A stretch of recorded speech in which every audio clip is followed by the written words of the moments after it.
Halo, Assalamualaikum warahmatullahi wabarakatuh. Di bab geopolitik Indonesia kali ini, seperti biasa bersama Romi Muhammad Ramdhani, kuliah online. Hari ini kita akan membahas geopolitik ya. Bab geopolitik, kalau di Indonesia, geopolitik Indonesia, dinamakan wawasan Nusantara. Mungkin Anda pendengar di sekolah Anda atau di kampus Anda. Jadi gini, pertama kan kita pahami geopolitik Indonesia itu wawasan Nusantara. Di konsep geopolitik, ada geo itu dapat diartikan sebagai bumi, bagaimana perpolitikan, atau secara sederhana, politik itu saat kita melihat kamus besar bahasa Indonesia dapat diartikan cara untuk bersikap. Lantas secara sederhana, saya bisa mengartikan bahwa geopolitik itu adalah bagaimana sebuah bangsa bersikap berkaitan dengan kondisi wilayah negaranya. Maka berkaitan itu jelas ada dua unsur minimal diperhatikan, yaitu bagaimana profil bangsanya, profil geografinya, sekitarnya, dalam negara itu tersimpan sumber daya apa, kecenderungan bangsanya, ada cita-cita bangsanya seperti apa, kan gitu secara sederhana. Dan ini dapat mengembangkan kekuatan dari geopolitik sebuah negara. Kemudian, mengapa geopolitik Indonesia dinamakan wawasan Nusantara? Ada alasannya. Yang pertama, NKRI dikatakan negara kepulauan. Yang kedua, NKRI atau Indonesia ada di dua benua dan dua lautan. Indonesia berada di garis khatulistiwa. Dan alasan yang terakhir, adanya Geostationary Satellite Orbit atau biasa dengan GSO. 4 alasan ini setidaknya yang mengakibatkan geopolitik Indonesia dinamakan wawasan Nusantara. Jadi ingat ya, geopolitik wawasan bagaimana sikap berpikir, bertindak mengenai wilayahnya, geonya, dan mengenai Indonesia menjadi wawasan Nusantara berkaitan dengan luasnya negara kepulauan, strategisnya di antara dua benua, dua lautan, berada di antara atau dilewati garis khatulistiwa sehingga menjadi hangat, ikan-ikan berkumpul. Yang kalau saya biasa katakan Indonesia itu negara yang seksi untuk dijajah. Mengapa saya katakan demikian? Ya karena lihat sejarah saja. Sejarahnya begitu banyak negara yang menginginkan Indonesia untuk mengeksploitasi sumber daya alam, bahkan mungkin sumber daya manusia di Indonesia. Yang menarik lagi, Indonesia adalah negara yang dilewati Geostationary Satellite Orbit. Yang maknanya, jadi ada bumi nih, lalu ada orbit sekitarnya. Orbit ini yang nanti menjadi bahan pemantul untuk bagaimana ada satelit buatan ini menerima informasi tentang perakiraan cuaca, menerima informasi atau memudahkan untuk komunikasi. Kan luar biasa Indonesia ini. Itulah wawasan Nusantara dari Indonesia. Pengertian geopolitik banyak tokoh-tokoh yang mengatakan, jelas banyak sekali saya dapat katakan. Lebih dari 3 kan banyak sekali ya. Detailnya adalah Anda bisa baca di buku dengan jelas seperti apa. Tapi di pertemuan geopolitik di kuliah online ini agar tidak terlalu makan waktu, saya akan bahas satu saja, akan angkat satu yang menarik untuk dibahas, yaitu definisi ataupun persepsi dari Friedrich Ratzel. Friedrich Ratzel, orang yang Anda lihat mukanya di layar ini, mengatakan atau mempelajari fenomena politik dari aspek geografi. Kan secara sederhana pengertian geopolitiknya demikian ya. Jelas, Ratzel mengatakan bahwa politik sebuah negara dipengaruhi konstelasi atau peletakan geografi negara yang bersangkutan. Maksudnya seperti apa peletakan geografi? Kan ada negara-negara yang sekitarnya itu bisa jadi ada lautan, bisa jadi ada negara lain. Kita contoh ambil satu. Ada negara yang dinamakan landlocked country. Apakah itu landlocked country? Kita lihat contohnya. Landlocked country, sebagaimana mungkin terjemahkan dalam bahasa Indonesia, landlocked itu maksudnya terkunci, adalah negara-negara yang dikatakan terkunci, berada di tengah-tengah di antara negara lain. Contohnya yang Anda lihat, misal Austria, Slovakia. Kan di antara negara lain ya, karena diistilahkan ini landlocked country. Ada juga yang berbatasan dengan laut, yang dikatakan atau diistilahkan Oceanic Archipelago. Apalagi ada coastal archipelago yang langsung ke pantai negaranya itu. Jadi di pinggir itu langsung menemui ke pantai. Nah, ini archipelago, negara kepulauan Indonesia dong. Yang menariknya lagi, informasi di Redzel selain pengkategorian negara-negara berdasarkan geografinya ini, Redzel mengatakan bahwa pertama kan dalam teori geopolitik, politik itu dalam negara ya. Bagaimana juga dikatakan ini untuk mengekspansi suatu negara. Bagaimana untuk ekspansi ya, untuk bergerak ke negara lain. Mengapa Redzel mengatakan demikian? Redzel mengatakan bahwa negara itu ibaratnya organisme, artinya dia terus tumbuh. Saat organisme itu tumbuh, dia butuh ruang yang lebih besar dong. Pertanyaannya, bagaimana sebuah negara dapat memiliki ruang tetap yang cukup sementara masyarakatnya selalu berkembang banyak, manusianya banyak, apalagi kalau masuk ke kolam renang ya, saya bilang udah kayak cendol nih orang-orang. Pertanyaannya kan gitu, bagaimana agar manusia yang terus berkembang, terus bertumbuh ini tetap cukup berada dalam sebuah negara. Menyiasati cara ini, Redzel mengemukakan dari sini akan ada atau dapat digolongkan kekuatan pada sebuah negara. Ada negara-negara yang dikatakan unggul sehingga dapat hidup terus dan langgeng. Yang menjadi pertanyaan bagi saya, apakah ada negara atau bangsa yang dibuat tidak unggul? Bangsa unggul ini akan melakukan penjajahan ke negara lain, melakukan ekspansi, melakukan perpindahan. Dari sini, itu kan zaman dulu ya, zaman ada penjajahan secara langsung dan bersenjata sehingga diduduki, berpindahlah bangsa atau warga negara yang satu yang lain. Bagaimana zaman sekarang? Yang menariknya sekarang kalau Anda membaca beberapa artikel atau menonton ada istilah population reduction. Jadi sebuah istilah bagaimana udah sebuah negara atau bahkan bumi biar tetap cukup, biar bahan-bahan pangannya tetap tercukupi oleh orang-orang yang terus ada, kurangin aja penduduk bumi. Makanya ada orang-orang bahkan mendukung perang. Kenapa? Ya pertama alasannya biar tetap cukup orangnya. Jadi kan banyak yang meninggal, ya udah nggak apa-apa, nanti kan banyak yang baru lagi yang bayi-bayi yang lahir. Bahkan lebih ekstrimnya, ini dicontohkan di film 2019 yang saya nonton, Godzilla. Di Godzilla itu ada sebuah seorang ahli yang melepaskan si Godzilla ini yang membeku di dalam es atau terkurung lah katakanlah. Mengapa lepaskan? Alasannya satu, ini untuk keseimbangan bumi dan alam. Nanti Godzilla itu akan membinasakan yang dianggap perlu. Dengan demikian bumi akan tercukupi. Prinsipnya kan dia percaya bahwa manusia terlalu banyak, maka harus dihabisi. Oke, lepas dari film Godzilla, yang saudara mungkin ada film nonton Avenger yang Thanos itu tuh. Thanos kan niatnya dia berkaca dari planet Titan-nya yang manusia terus bertumbuh dan sebagainya. Thanos memberi ide itu kepada pemimpin yang di planet Titan itu, tapi ditolak. Dan di akhirnya mengumpulkan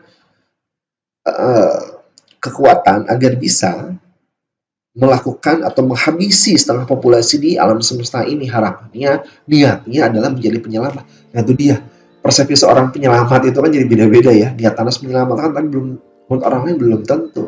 Kenapa belum tentu? Karena selalu ada solusi yang lebih baik dari menghabisi nyawa orang lain, saya kira. Misalnya saja, anggaplah oke, bumi terlalu sesak untuk ditempati. Bagaimana kalau kita atau orang-orang yang memiliki bakat di sana membuat rancangan, membuat pesawat antariksa, membuat katakanlah sebuah teknologi penyingkat ruang dan waktu. Sederhananya kayak komik Doraemon deh kalau bisa ya, masuk ke pintu dia keluar di tempat yang lain, teleport ya dikatakannya. Kenapa? Ya ini untuk agar sebuah masyarakat atau manusia-manusianya pindah ke tempat lain yang masih kosong, sehingga dengan kemampuan manusia sangat bisa dipenuhi. Selama ide ini belum terrealisasi, ada orang-orang yang masih terpikirkan untuk mengurangi populasi dengan cara ini. Makanya biasa dikembangkan orang-orang biar jadi sakit dengan cara apa? Makan makanan yang kurang sehat. Orang-orang yang terkena atau apa ya, terjajah oleh junk food ya, makanan-makanan yang kadar gizinya kurang seimbang, kurang baik.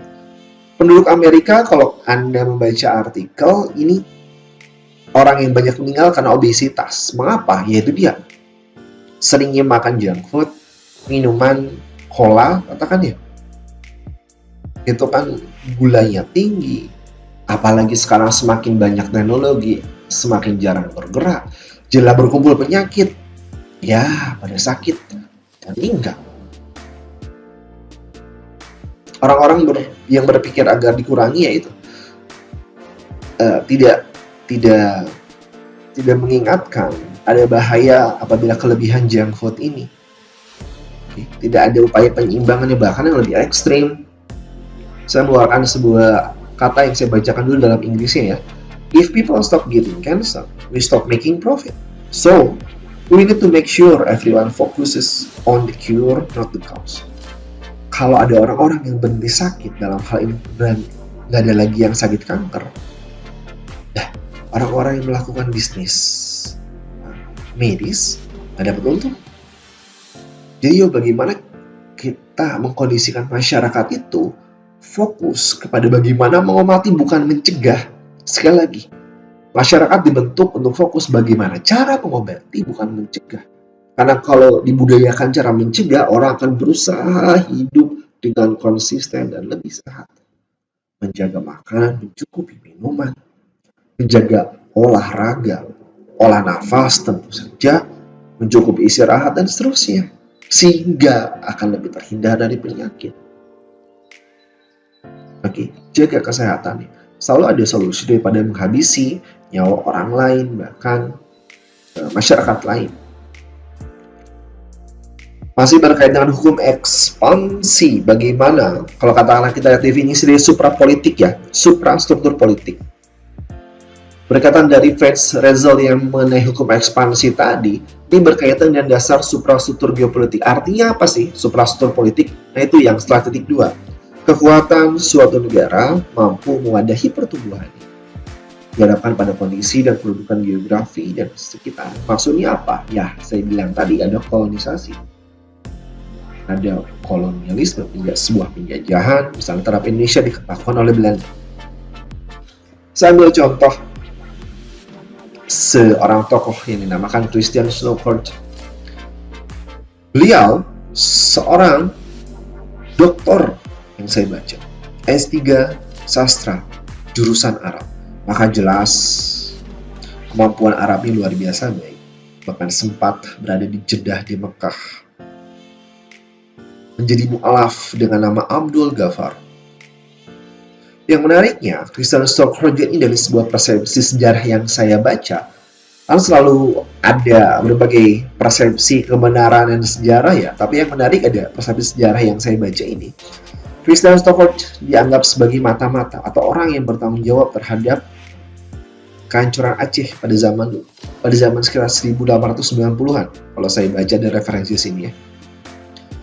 Christian Snowcourt atau Abdul Ghaffar ini menjadi percaya oleh rakyat Aceh karena dianggap mu'alaf.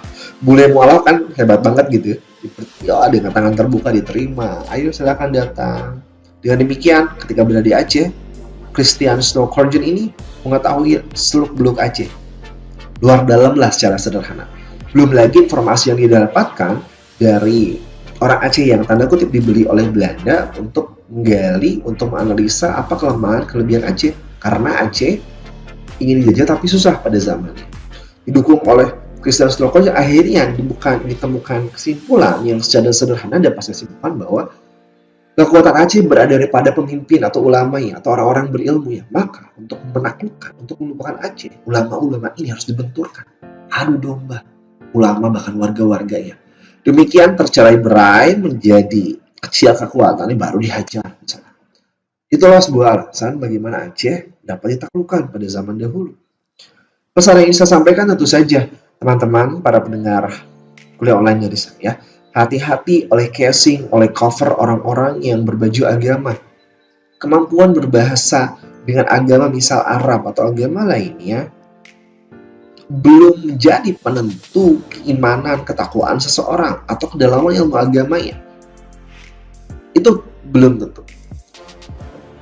Misalnya saja, kalau Anda lihat, Anda cari di YouTube. Di YouTube itu ada sebuah scene atau adegan di serial Bajai Bajuri yang saya suka, yang bagiannya sebuah sarkasm, sebuah sindiran ketika ada yang ada pengajian atau saya sebut pengaosan. Mengaos itu kan baca ya, baca. Kalau mengaji itu mengkaji kan ya, bagi saya hal berbeda, ngaos sama mengaji. Kalau ngaos ya baca, tapi belum tentu paham apa artinya, maknanya.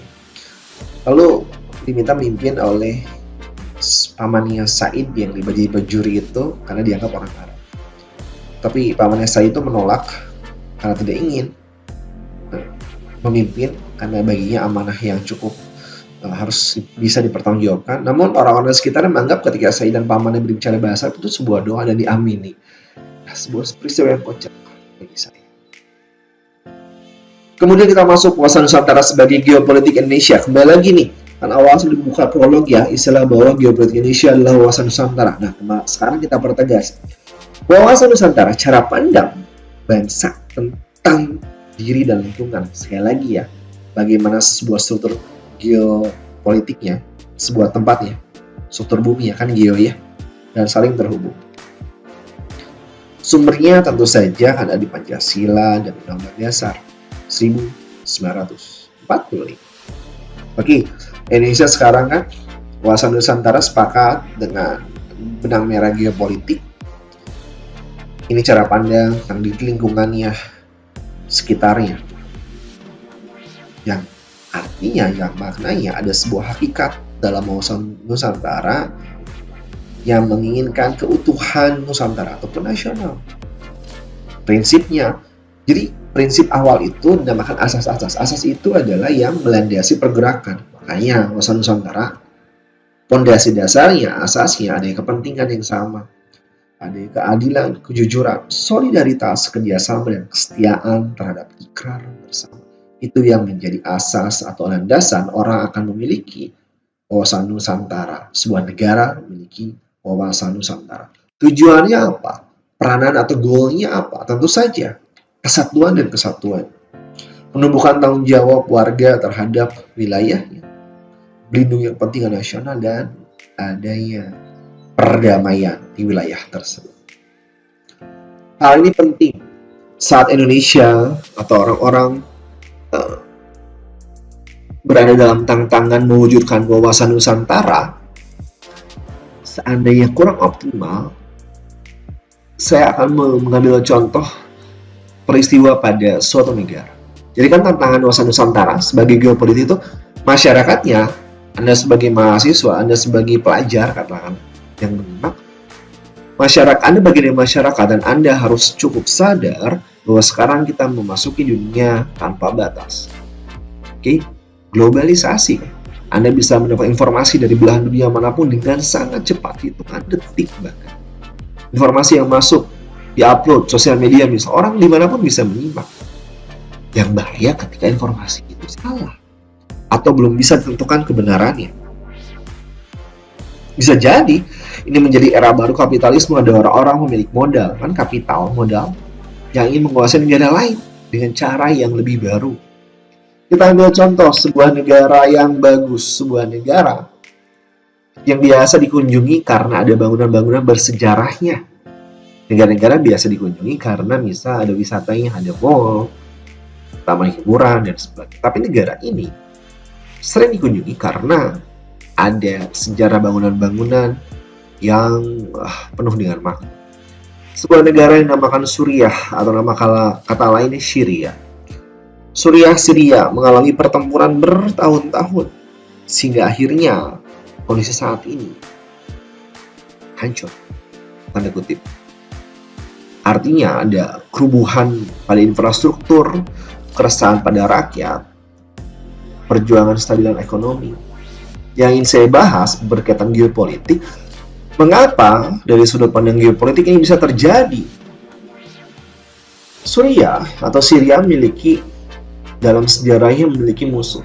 Misal saja, dari persepsi yang saya pahami, referensi yang saya baca pertama, musuh dari Suriah adalah Israel.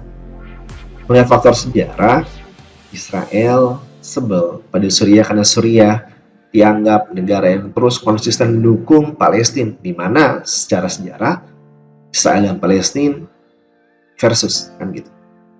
Musuh yang pertama Israel. Siapa lagi yang bisa menjadi musuh pada Syria? Kita lihat berkaitan geopolitik dari Syria. Syria, negara Suriah pernah diajukan permintaan oleh negara Qatar untuk memasang pipa penghubung di sini. Oke. Untuk menyalurkan migas dari Qatar akan melewati Syria untuk ke Eropa. Tapi permohonan ini ditolak oleh Suriah, oleh pemerintahan dari Assad. Mengapa Suriah menolak? Karena Suriah memiliki hubungan baik dengan Rusia. Seandainya Qatar berhasil masuk ke Eropa, di sini negara ataupun orang negara-negara Rusia akan kehilangan pangsa pasarnya karena Rusia memiliki pangsa pasar di Eropa. Maka Suriah menolak permintaan dari Qatar. Qatar menjadi sebel, menjadi musuh yang kedua. Siapa lagi dalam hal ini yang menjadi sebel? Turki bisa menjadi sebel. Karena seandainya Qatar berhasil, Turki bisa mendapatkan harga yang lebih murah. Tidak tergantung pada Rusia sebelumnya. 3. Siapa lagi yang bisa menjadi berkepentingan agar Suriah menjadi hancur? Orang-orang yang jual senjata. Negara-negara yang jual senjata. Kan tanpa adanya perang, ya barang dagangan mereka nggak laku. Siapa lagi orang-orang atau pihak berkepentingan ketika Suriah hancur? Orang-orang yang kontraktor-kontraktor dunia. Kan kalau hancur negara ini, karena perlu ada orang-orang atau pihak-pihak yang membangun, dibayar. Negara yang hancur, kayak ekonomi hancur, saat membangun nanti butuh modal uang. Ada negara-negara yang meminjamkan uang, orang pinjam uang dikasih bunga, juga berkepentingan.